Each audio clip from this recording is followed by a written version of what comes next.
જાપાનમાં સાકુરા shop industries નામની એક ખૂબ જ જાણીતી સાબુ બનાવતી કંપની હતી. વર્ષો સુધી પોતાની ગુણવત્તા અને વિશ્વાસના કારણે કંપનીએ દેશભરમાં નામ કમાયું હતું.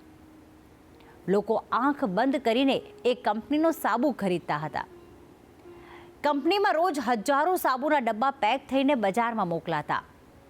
આખી પ્રક્રિયા મશીનો દ્વારા થતી હોવાથી બધાને વિશ્વાસ હતો કે અહીં ભૂલ થવી લગભગ અશક્ય છે.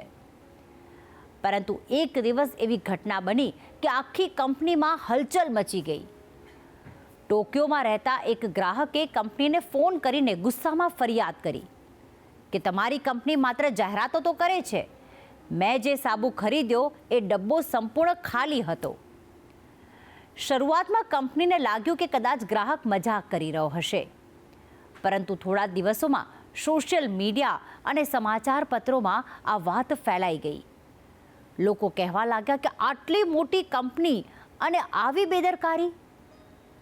કંપનીની વર્ષોની પ્રતિષ્ઠા પર જાણે દાગ લાગી ગયો અને તાત્કાલિક કંપનીના મેનેજમેન્ટે એક ઇમરજન્સી મીટિંગ બોલાવી, જેમાં મોટા મોટા અધિકારીઓ અને એન્જિનિયર્સો તથા જે ટેકનિકલ ટીમ હતી તે એકત્ર થઈ. બધાના ચહેરા ઉપર ચિંતા દેખાતી હતી. કંપનીના મુખ્ય એન્જિનિયરે કહ્યું કે આ સમસ્યા ખૂબ ગંભીર છે. જો ફરી આવી ભૂલ થઈ તો ગ્રાહકોનો વિશ્વાસ તૂટી જશે. બીજા એન્જિનિયરે પ્રેઝન્ટેશન બતાવતા કહ્યું કે અમે એક અદ્યતન એક્સ-રે સ્કેનિંગ સિસ્ટમ લગાવી શકીએ છીએ. દરેક ડબ્બો સ્કેન થશે અને ખાલી ડબ્બો તરત પકડાઈ જશે. બધાને વિચાર ગમ્યો, પરંતુ એક્સ-રે મશીનની કિંમત કરોડોમાં હતી. મીટિંગમાં પાછળ બેસેલો એક સામાન્ય કર્મચારી શાંતિથી બધું સાંભળી રહ્યો હતો. તે વર્ષોથી પેકિંગ વિભાગમાં કામ કરતો હતો. મોટા અધિકારીઓ સામે બોલવાની તેની હિંમત ન હતી, છતાં તેણે ધીમેથી હાથ ઊંચો કર્યો અને કહ્યું કે સર, જો મંજૂરી હોય તો હું એક સરળ ઉપાય કહી શકું. બધાની નજર તેની તરફ ગઈ. કેટલાક અધિકારીઓ તો હસવા પણ લાગ્યા કે અરે, અહીં મોટા એન્જિનિયર્સ બેઠા છે અને તું શું સલાહ આપીશ? પણ કંપનીના માલિકે કહ્યું કે બોલો, ઘણીવાર સરળ વિચારો પણ કામ આવી જાય છે. તેણે નમ્રતાથી કહ્યું કે સર, જ્યાં પેક થયેલા ડબ્બા કન્વેયર બેલ્ટ પરથી પસાર થાય છે ત્યાં એક મોટો પંખો મૂકી દો.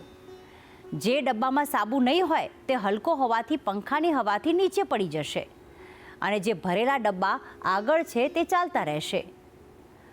મોટા મોટા એન્જિનિયર્સ એકબીજાની સામે જોવા લાગ્યા. કોઈએ એટલો સરળ ઉપાય વિચાર્યો જ ન હતો. બીજા દિવસે કંપનીએ તે કર્મચારીનો ઉપાય અજમાવ્યો. પરિણામ અદ્ભુત હતું. ખાલી ડબ્બા આપમેળે અલગ પડી જતા અને સમસ્યા સંપૂર્ણપણે દૂર થઈ ગઈ.